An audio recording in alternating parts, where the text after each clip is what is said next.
In last class, we studied about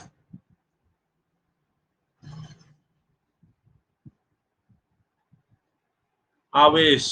हम लोगों ने आवेश के बारे में पढ़ा पिछले क्लास में।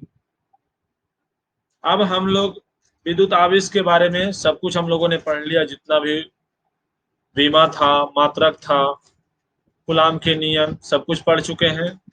अब टॉपिक है विद्युत क्षेत्र। वैद्युत क्षेत्र, चलिए इसको बढ़िया से समझते हैं। वैद्युत क्षेत्र,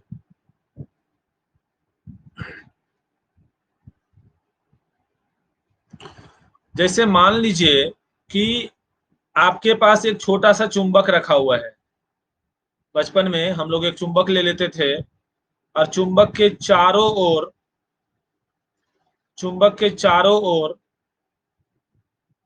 एक क्षेत्र है ना। चारों ओर कहीं पर भी कुछ दूरी पर एक कील रखते थे, है ना। एक कील रखते थे तो चुंबक उसको क्या करता है, अपनी ओर आकर्षित कर लेता था, है ना। जैसे मान लो कुछ और दूरी तक रखा कील को, तो चुंबक इस कील को अपनी ओर आकर्षित कर ले रहा है ना। लेकिन जब इससे बाहर इस कील को रख रहा हूं, कुछ और दूरी पर आगे रख रहा हूं, तो उस कील को यह चुंबक अपनी ओर आकर्षित नहीं कर पा रहा है ना। यहाँ पर इस पर बल नहीं लग रहा है, इस पर बल यहाँ नहीं लग रहा है। मतलब कि एक ऐसा प्रभाव क्षेत्र, एक ऐसा क्षेत्र जहां तक मैंने कील को रखा, तो यह चुंबक जो है उस कील को अपनी ओर आकर्षित कर पाया। उस प्रभाव क्षेत्र के बाहर जब मैंने कील को रखा, तो यह चुंबक उस कील को अपनी ओर आकर्षित नहीं कर पाया। तो क्या है कि चुंबक के चारों ओर का वह क्षेत्र, चुंबक के चारों ओर का वह क्षेत्र, माइक्रोफोन बंद करें।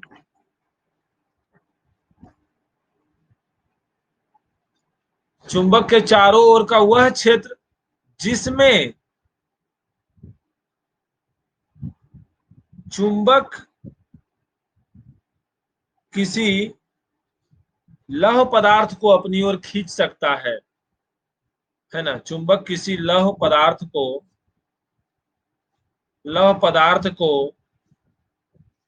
अपनी ओर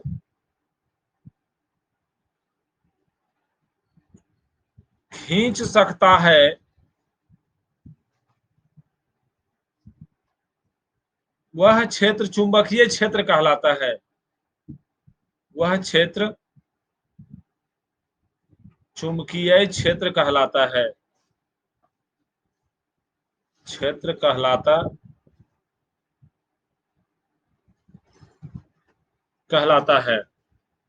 एक्चुअली कहलाता है ना, चुंबकीय क्षेत्र कहलाता है।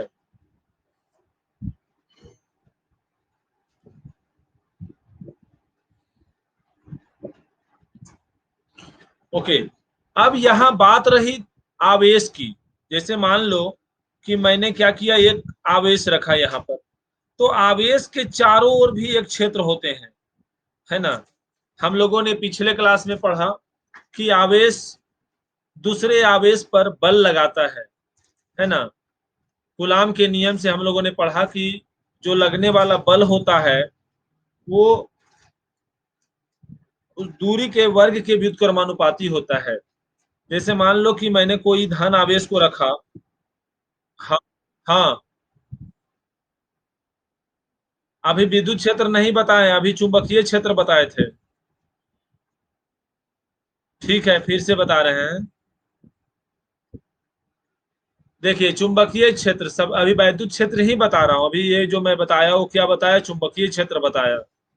चुंबक के चारों ओर का वह क्षेत्र जिसमें चुंबक किसी लौह पदार्थ को अपनी ओर खींच सकता है, वह क्षेत्र चुंबकीय क्षेत्र कहलाता है। जैसे मान लो कि मैंने कोई चुंबक रखा है और चुंबक के चारों ओर मैंने, चारों ओर कहीं पर भी एक कील रखा और उस कील को अपनी ओर आकर्षित कर लेता है, तो जहां तक कील को अपनी ओर आकर्षित कर रहा है उस क्षेत्र को हम लोग चुंबकीय क्षेत्र कहेंगे, चुंबकीय प्रभाव क्षेत्र कहेंगे, है ना। अगर यदि उस क्षेत्र के बाहर मैं किसी कील को रखता हूं तो चुंबक उस कील को अपनी ओर आकर्षित नहीं कर पाता है, तो वह क्षेत्र चुंबकीय क्षेत्र नहीं कहलाएगा। चुंबकीय क्षेत्र के चुंबकीय क्षेत्र के प्रभाव से बाहर है, वहां से कील को अपनी ओर आकर्षित नहीं कर पा रहा है ये, इसलिए वह चुंबकीय क्षेत्र नहीं कहलाएगा। चुंबकीय क्षेत्र वही कहलाएगा जहां पर किसी कील को रखने पर चुंबक उसको अपनी ओर आकर्षित कर ले रहा है, तो चुंबकीय क्षेत्र हुआ। उसी प्रकार से वैद्युत क्षेत्र की बात करते हैं। कि कोई जैसे मान लीजिए कि कोई आवेश को मैंने रखा यहाँ पर, है ना। तो आवेश के चारों ओर का वह क्षेत्र जहां पर किसी दूसरे आवेश को रखने पर उस पर बल लगाता है ना। यह आवेश Q1 जो है, मान लीजिए Q2 पर बल लगाता है, तो उस क्षेत्र को हम क्या कहेंगे, वैद्युत क्षेत्र कहेंगे। जैसे मान लो ये क्षेत्र में भी बल लगाया, यहाँ पर भी रखने पर बल लगाया, और यदि मान लो मैंने थोड़ा और दूर इसके चारों कहीं यहाँ पर भी रखा, वहां पर भी बल लगाया, Q1 ने Q3 पर भी बल लगाया मान लो, या Q2 को मैंने उठा करके यहाँ से यहाँ रख दिया, वहां पर भी ये Q1 बल लगा रहा है इस पर। यदि मान लीजिए कि ये धनावेश है और ये भी धनावेश है, तो प्रतिकर्षण का बल लगाएगा, इसको दूर धकेलेगा, है ना, इसके क्षेत्र में रखने पर। अब जैसे मान लो कि मैं इसके क्षेत्र से बाहर रख दिया एक आवेश को, तो ये Q1 इस आवेश पर अब बल नहीं लगाएगा, है ना, अब बल नहीं लगाएगा, क्योंकि यह आवेश जो है इस आवेश के क्षेत्र से बाहर है, इस आवेश के प्रभाव से बाहर है, जहां पर इस आवेश को रखने पर इस आवेश पर Q1 के कारण बल नहीं लग रहा है ना, इसलिए यह प्रभाव क्षेत्र नहीं है। ऐसे समझो इसको, जैसे मान लो कि मैंने यहाँ पर Q1 एक प्लस क्यू आवेश रखा, अब इसके चारों ओर का वह क्षेत्र जहां पर हम कोई अगर आवेश रख देते हैं, प्लस आवेश रखते हैं या फिर मान लो माइनस आवेश रखते हैं, तो यदि आकर्षण या प्रतिकर्षण बल उस पर लगता है इस आवेश के कारण, जहां तक लगता है, जिस क्षेत्र तक लगता है, उस क्षेत्र को हम लोग वैद्युत क्षेत्र कहते हैं, है ना।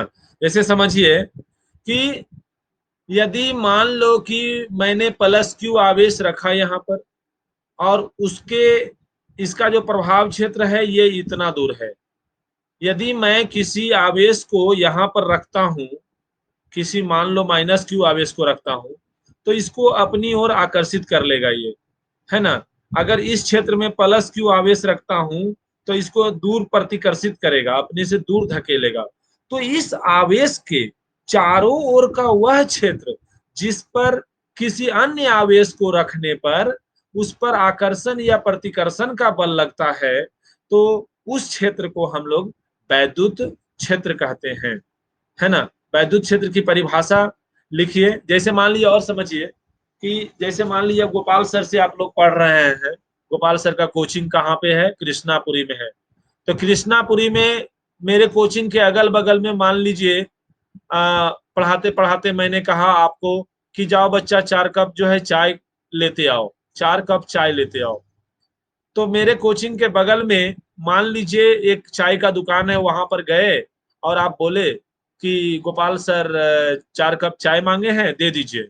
तो वो हमको जानता है, हमारी ईमानदारी को जानता है कि भाई पैसा बाद में भी दे देंगे, तो वो 4 कप चाय आपको दे देगा, है ना।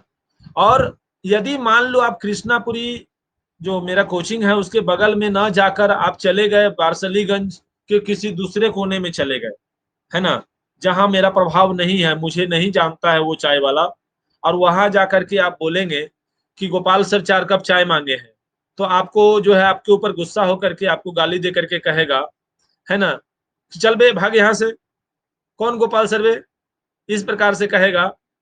हम नहीं जानते किसी गोपाल सर को, बड़ा आया है चाय लेने। तो समझ रहे हो ना कि वहां पर मेरा प्रभाव नहीं है, जहां पर मेरा प्रभाव नहीं है वहां पर आपको चाय नहीं मिलेगा। मतलब मेरा प्रभाव क्षेत्र क्या है, कृष्णापुरी है ना, जहां पर आपको चाय दे दिया। उसी प्रकार से इस आवेश के चारों ओर का वह क्षेत्र जहां पर किसी अन्य आवेश को रखने पर उस पर आकर्षण या प्रतिकर्षण का बल लगता है, तो उस क्षेत्र को हम क्या कहेंगे, वैद्युत क्षेत्र कहेंगे। अब वैद्युत क्षेत्र की परिभाषा लिख लो, है ना। वैद्युत क्षेत्र किसी आवेश के चारों ओर का वह क्षेत्र, किसी आवेश के चारों ओर का वह क्षेत्र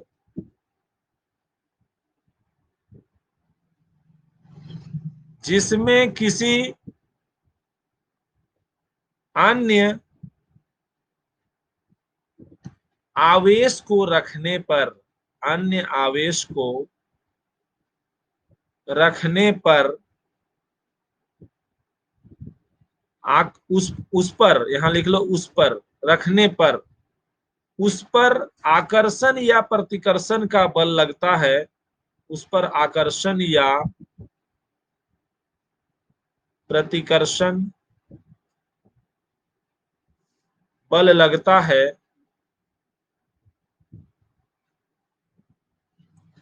तो उस क्षेत्र को वैद्युत क्षेत्र कहते हैं। तो उस क्षेत्र को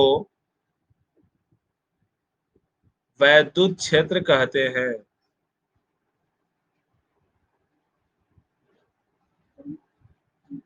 वैद्युत क्षेत्र कहते हैं, है ना बच्चों। चारों ओर का, किसी आवेश के चारों ओर का वह क्षेत्र जिसमें किसी अन्य आवेश को रखने पर उस पर आकर्षण या प्रतिकर्षण बल लगता है, तो उस क्षेत्र को वैद्युत क्षेत्र कहते हैं। चलिए इसके बाद इसको लिख लीजिए। उसके बाद हम लोग पढ़ेंगे एक दूसरा टॉपिक। वैद्युत क्षेत्र आप लोग समझ गए कि किसी आवेश के चारों ओर का वह क्षेत्र जिस पर किसी अन्य आवेश को रख देने पर उस पर बल लगता है। यदि ऋणावेश है तो आकर्षण का बल लगेगा, है ना। मान लो कि विपरीत आवेश है तो आकर्षण का बल लगेगा, और समान आवेश है तो प्रतिकर्षण का बल लगेगा। तो इसके चारों ओर का वह क्षेत्र जिस क्षेत्र में यदि कोई अन्य आवेश रख दिया जाए तो उस पर आकर्षण या प्रतिकर्षण का बल लगेगा, है ना। जिस क्षेत्र तक लग सकता है, जहां तक लग सकता है, बल लग सकता है, उस क्षेत्र को हम लोग वैद्युत क्षेत्र कहते हैं। ओके। अब है वैद्युत क्षेत्र की तीव्रता। वैद्युत क्षेत्र की तीव्रता नेक्स्ट है।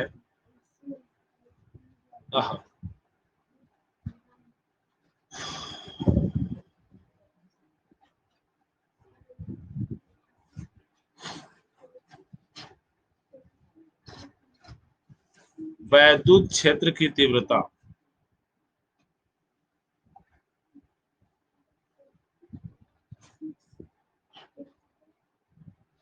वैद्युत क्षेत्र त्र, ये त्र है।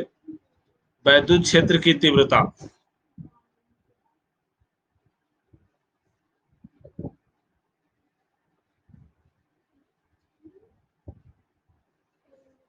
चलिए वैद्युत क्षेत्र की तीव्रता, जैसे मान लो बच्चों कि यहां पर मैंने कोई एक धन आवेश को रखा है और इसके चारों ओर का वह क्षेत्र, है ना, इसके चारों ओर एक क्षेत्र है। ये देखो मैं शेप्स भी ड्रॉ कर सकता हूँ, ऐसे जो ड्रॉ किया हूँ वो अच्छा नहीं लग रहा है ना। एक सेकंड।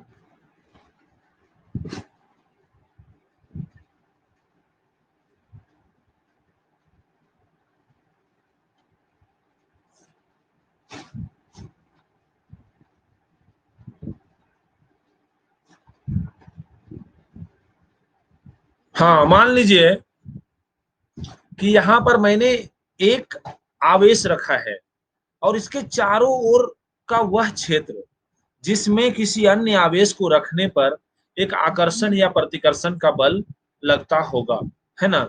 जैसे मान लीजिए कि मैं एक और यहाँ पे रख दे रहा हूं।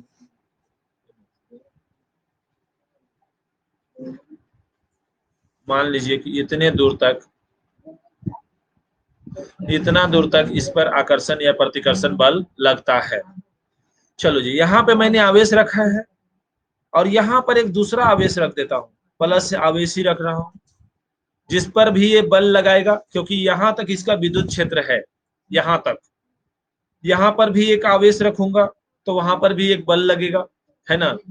वहां पर भी बल लगाएगा ये।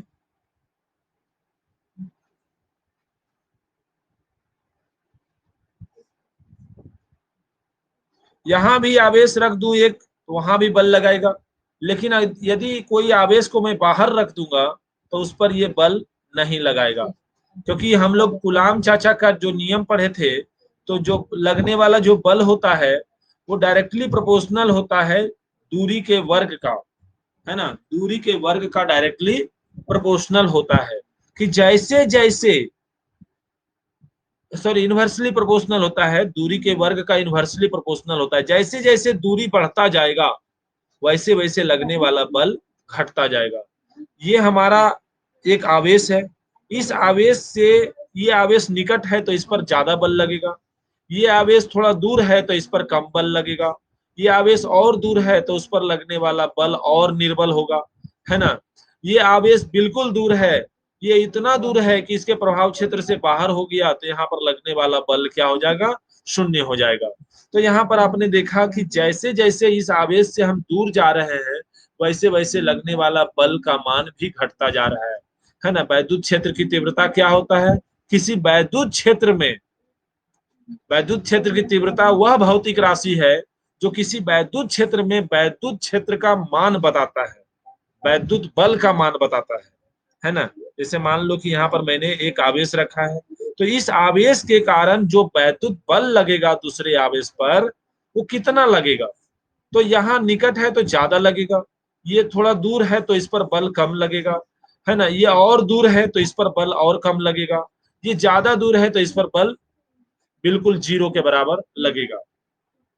तो कितना बल लगेगा इस पर, इस पर कितना बल लगेगा, इस पर कितना बल लगेगा, ये कौन बताता है? ये बताता है वैद्युत क्षेत्र की तीव्रता। तो वैद्युत क्षेत्र की तीव्रता वह भौतिक राशि है जो किसी वैद्युत क्षेत्र में किसी आवेश पर लगने वाले वैद्युत बल का मान बताता है ना। तो यहाँ इसके बारे में हम लोग लिख लेते हैं परिभाषा। परिभाषा हम लोग और कई एक तरीके से लिखेंगे। चलिए पहला तरीका लिख लेते हैं। वैद्युत वैद्युत क्षेत्र की तीव्रता, वैद्युत क्षेत्र की तीव्रता वह भौतिक राशि है, वह भौतिक राशि है जो किसी विद्युत क्षेत्र में, जो किसी विद्युत क्षेत्र में वैद्युत बल का मान बताता हो। वैद्युत बल, वैद्युत बल का मान बताता है ना। वैद्युत क्षेत्र की तीव्रता वह भौतिक राशि है जो किसी वैद्युत क्षेत्र में वैद्युत बल का मान बताता है।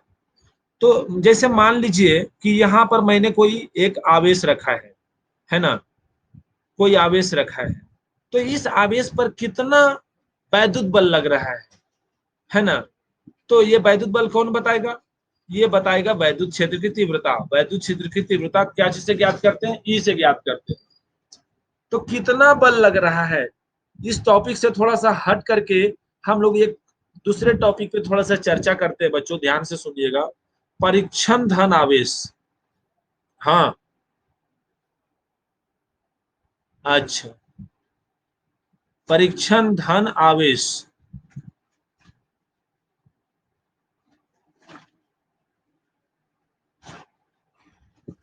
परिभाषा है बच्चों कि वैद्युत क्षेत्र की तीव्रता वह भौतिक राशि है जो किसी विद्युत क्षेत्र में होगा, जो किसी विद्युत क्षेत्र में वैद्युत बल का मान बताता है ना। जैसे मान लीजिए कि ये है विद्युत क्षेत्र, इस विद्युत क्षेत्र में इस आवेश पर कितना विद्युत बल लग रहा है ना, कितना वैद्युत बल लग रहा है इस आवेश पर कितना वैद्युत बल लग रहा है, तो उसका मान बताता है। कौन बताता है? वैद्युत क्षेत्र की तीव्रता। तो वैद्युत क्षेत्र की तीव्रता समझने के लिए हम लोग एक परीक्षण धन आवेश के बारे में समझते हैं। परीक्षण धन आवेश को लिखा जाता है क्यू नॉट से, है ना, क्यू नॉट से लिखा जाता है। तो इसके बारे में समझ लेते हैं। परीक्षण धन आवेश वह आवेश है जो जिसका कोई प्रभाव क्षेत्र नहीं होता है, जिसका कोई वैद्युत बल नहीं होता है, जिसका कोई वैद्युत क्षेत्र नहीं होता है। इस परीक्षण धन आवेश के कारण कोई भी वैद्युत क्षेत्र उत्पन्न नहीं होता है। यह अत्यंत बेचारा आवेश होता है जिसका कोई प्रभाव क्षेत्र नहीं होता है। देखिए, परीक्षण धन आवेश को हम लोग क्यू नॉट से लिखते हैं। तो क्यू नॉट वह आवेश है, वह आवेश है जिसके कारण कोई भी वैद्युत क्षेत्र उत्पन्न नहीं होता है, वैद्युत क्षेत्र उत्पन्न नहीं होता है ना। वैद्युत परीक्षण धन आवेश वह आवेश है जिसके कारण कोई भी वैद्युत क्षेत्र उत्पन्न नहीं होता है। जरा समझिए, जैसे मान लीजिए कि ये परीक्षण धन आवेश अत्यंत, परीक्षण धन आवेश को हम लोग क्यू नॉट से लिख रहे हैं ना, तो लिखेंगे परीक्षण, यहां ब्रैकेट में ले लो, परीक्षण धन आवेश, परीक्षण धन आवेश अत्यंत सूक्ष्म, अत्यंत सूक्ष्म काल्पनिक, काल्पनिक मतलब कल्पना किया हुआ, दरअसल में ये कोई, बोलिए, कोई बोल रहा है क्या? हाँ, परीक्षण धन आवेश अत्यंत सूक्ष्म काल्पनिक धन आवेश होता है। काल्पनिक का मतलब समझ लो कि कल्पना किया हुआ, ये रियल में कोई आवेश है ही नहीं। परीक्षण धन आवेश अत्यंत सूक्ष्म काल्पनिक धन आवेश होता है, होता है जिसका कल्पना, जिसकी कल्पना, भाई साहब ये थोड़ा सा, हाँ,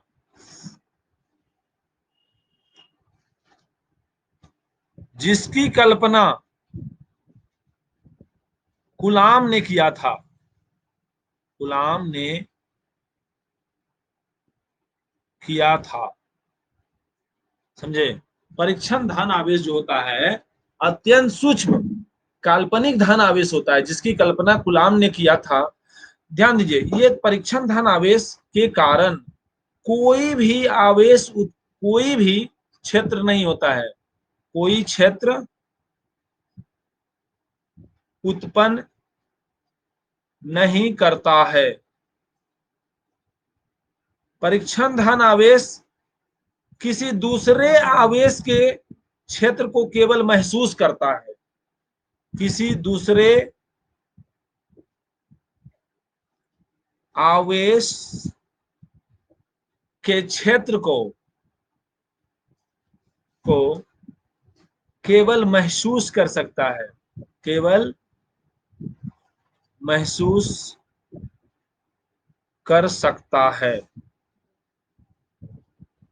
मतलब कि ये परीक्षण धन आवेश किसी दूसरे आवेश पर बल नहीं लगा सकता है, परीक्षण धन आवेश किसी दूसरे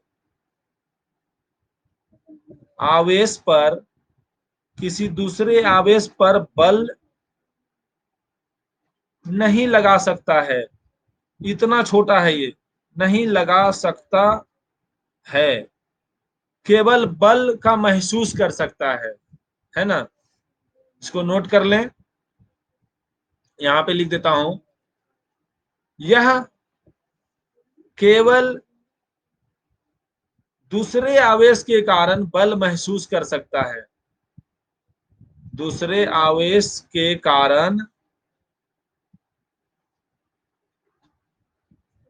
बल महसूस कर सकता है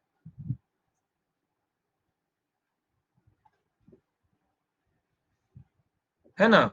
एक ऐसा आवेश है, ये धन परीक्षण आवेश या परीक्षण धन आवेश इतना बेचारा आवेश है कि जैसे मान लो किसके जैसा है, बिट्टू के जैसा है, कि जो 4 लात मार खा सकता है।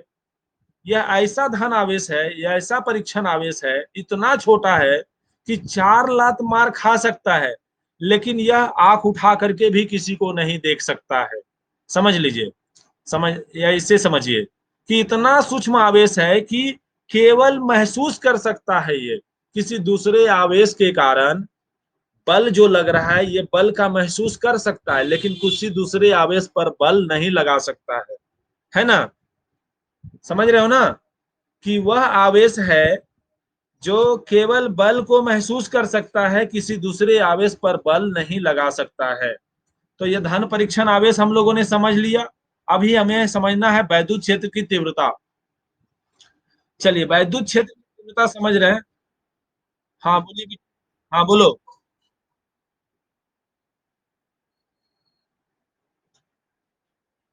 यही ना।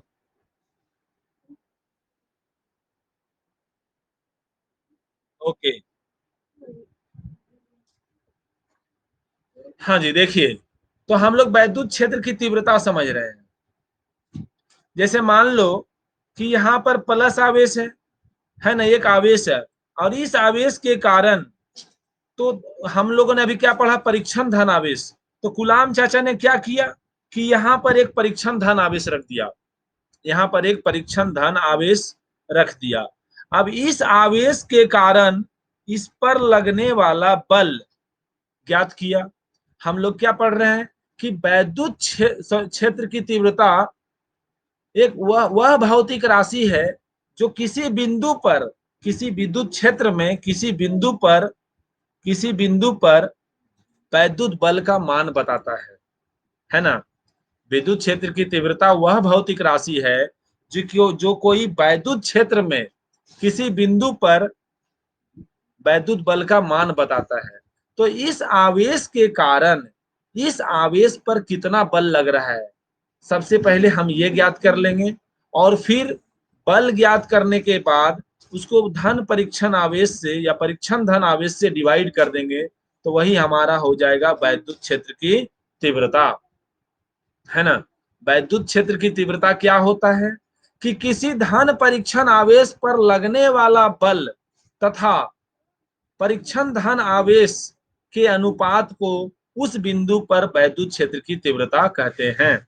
वैद्युत क्षेत्र की तीव्रता का परिभाषा, इसको हम लोग कैसे परिभाषित करेंगे, जरा सोचिए, पहले समझिए कि मान लो यहाँ पर कोई आवेश है, इस आवेश के कारण यहाँ पर रखा धन परीक्षण आवेश पर कितना बल लगेगा, वही हमें विद्युत क्षेत्र की तीव्रता बताएगा।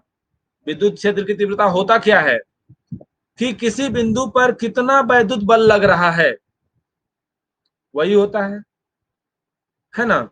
तो वैद्युत क्षेत्र की तीव्रता वह भौतिक राशि है जो किसी बिंदु पर लगने वाले वैद्युत बल की मान बताता हो। इस प्रकार से हम लोगों ने पहले ही परिभाषित कर लिया था। अब हम परिभाषित करेंगे इसको इस फॉर्मूला के अनुसार। तो क्या लिखेंगे, वैद्युत क्षेत्र की तीव्रता, क्षेत्र की तीव्रता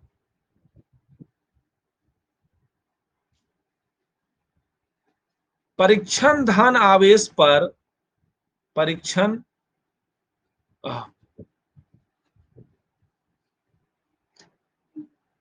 परीक्षण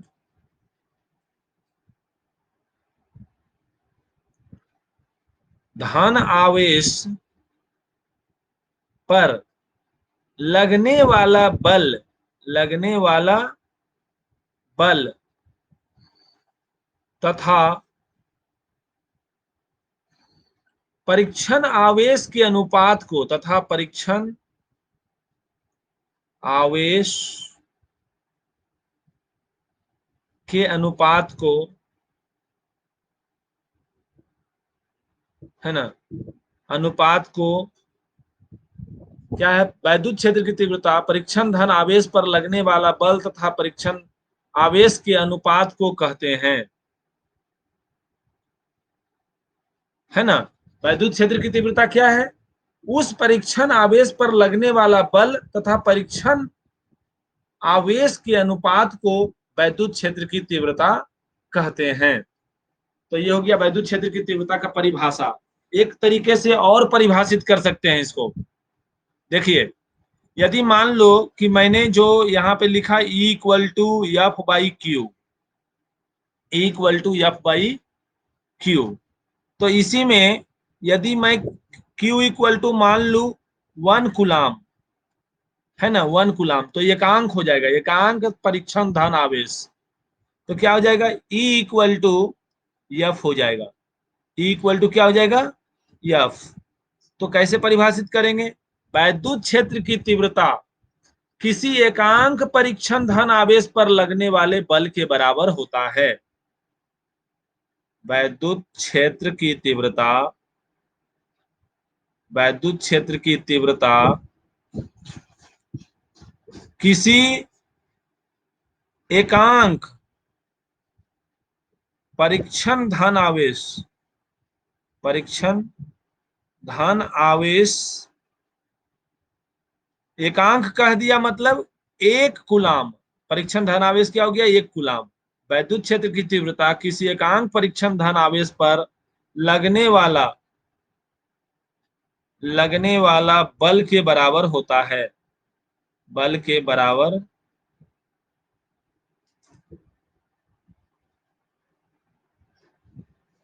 होता है। तो इस प्रकार से भी हम लोग वैद्युत क्षेत्र की तीव्रता को परिभाषित कर सकते हैं, है ना। अब चलिए मात्रक देख लेते हैं। मात्रक, मात्रक क्या होगा इसका,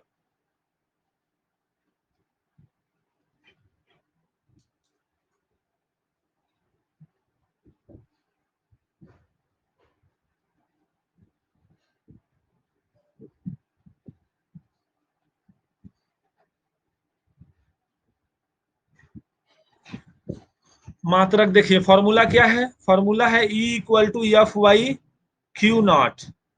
तो मात्रक क्या हो जाएगा, मात्रक हो जाएगा बल का, देखो मात्रक क्या होता है, न्यूटन, है ना, बल का मात्रक क्या होता है, न्यूटन, और आवेश का मात्रक क्या होता है, कूलाम, है ना, कूलाम। क्या हो जाएगा, न्यूटन पर कूलाम, क्या लिखेंगे, न्यूटन पर कूलाम, ये हो गया इसका मात्रक। और वीमा क्या हो जाएगा, वीमा, ये न्यूटन पर कूलाम को ऐसे भी लिखा जा सकता है, N C minus one, N C minus one, आप ऐसे भी लिख सकते हो, ऐसे भी लिख सकते हो और ऐसे भी लिख सकते हो। बीमा की बात कर लेते हैं। तो देखिए बल का बीमा क्या होता है, बल का बीमा होता है एम टी माइनस टू, होता है ना, याद कीजिए। और आवेश का बीमा क्या होता है, ए टी, है ना। आवेश मतलब आप लोग नहीं पढ़े थे, Q इक्वल टू क्या होता है, आई टी, आई टी होता है। तो देखिए इसका बीमा क्या होगा, आई का बीमा हो जाएगा एम्पियर, और टी का हो जाएगा टाइम, है ना, ए टी हो जाएगा। तो बीमा इसका किस प्रकार से निकलेगा जी, देखिए अगर मैं सबको ऊपर लेके चला जाऊं तो एम एल टी के पावर -3 और ए के पावर -1, तो ये हो जाएगा इसका बीमा, समझे, ये हो जाएगा इसका बीमा -3, हाँ ए के पावर -1 हो जाएगा, ए के पावर -1। तो ये हो गया विद्युत क्षेत्र की तीव्रता का मात्रक और बीमा। चलिए यहां तक आप लोग समझ गए। अब इससे रिलेटेड न्यूमेरिकल कर लेते हैं, लेकिन उसके पहले थोड़ा सा एक और डेरिवेशन कर लेते हैं, उसके बाद हम लोग समझेंगे। अभी तक हम लोगों ने समझा वैद्युत क्षेत्र। तो वैद्युत क्षेत्र क्या होता है? किसी आवेश के चारों ओर का वह क्षेत्र जिसमें कोई आवेश किसी दूसरे आवेश पर प्रतिकर्षण या आकर्षण का बल लगाता है, उस क्षेत्र को वैद्युत क्षेत्र कहते हैं। और वैद्युत क्षेत्र की तीव्रता क्या है?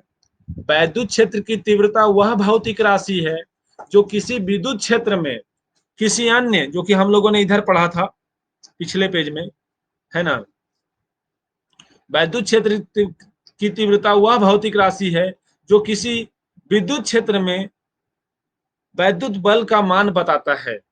ये हो गया। दूसरा हम लोगों ने क्या परिभाषा लिखा कि पहले परीक्षण धन आवेश के बारे में हम लोगों ने पढ़ा। परीक्षण धन आवेश क्या है? अत्यंत सूक्ष्म काल्पनिक धन आवेश होता है। काल्पनिक धन आवेश होता है, काल्पनिक धन आवेश होता है जिसकी कल्पना कूलाम ने किया था। ओके, अत्यंत सूक्ष्म आवेश है, ऐसा आवेश है जो केवल दूसरे आवेश के कारण बल को महसूस कर सकता है, जो कोई क्षेत्र उत्पन्न नहीं करता है, जो किसी दूसरे आवेश के क्षेत्र को केवल महसूस कर सकता है, जो किसी दूसरे आवेश पर बल नहीं लगा सकता है ना, किसी दूसरे आवेश पर बल नहीं लगा सकता है। तो इस धन परीक्षण आवेश का प्रयोग किया, जितना भी एक्सपेरिमेंट उन्होंने किया, हर जगह हर एक्सपेरिमेंट पर कूलाम चाचा ने इस धन परीक्षण आवेश का प्रयोग किया। तो इस आवेश से कुछ दूरी पर, आर दूरी पर, उन्होंने एक धन परीक्षण आवेश को रख दिया और यहां पर उन्हें ज्ञात करना है क्या? ई बराबर वाट, है ना, विद्युत क्षेत्र की तीव्रता ज्ञात करना है। तो विद्युत क्षेत्र की तीव्रता ज्ञात करने के लिए सबसे पहले उन्होंने क्या किया? इस पर लगने वाले बल का मान ज्ञात कर लिया और उस बल को इस धन परीक्षण आवेश से डिवाइड कर दिया। तो उसी को कहते हैं विद्युत क्षेत्र की तीव्रता। तो विद्युत क्षेत्र की तीव्रता क्या होता है कि विद्युत क्षेत्र की तीव्रता परीक्षण धन आवेश पर लगने वाला बल तथा परीक्षण आवेश के अनुपात को कहते हैं। इस बल, ये जो बल लग रहा है, बल तथा परीक्षण धन आवेश के अनुपात को विद्युत क्षेत्र की तीव्रता कहते हैं। या इस प्रकार से मान लीजिए कि इस परीक्षण आवेश को अगर यदि हम 1 कूलाम मान ले तो ये वैद्युत क्षेत्र के बल के बराबर हो जाएगा। तो वैद्युत क्षेत्र की तीव्रता किसी एकांक परीक्षण धन आवेश पर लगने वाला बल के बराबर होता है।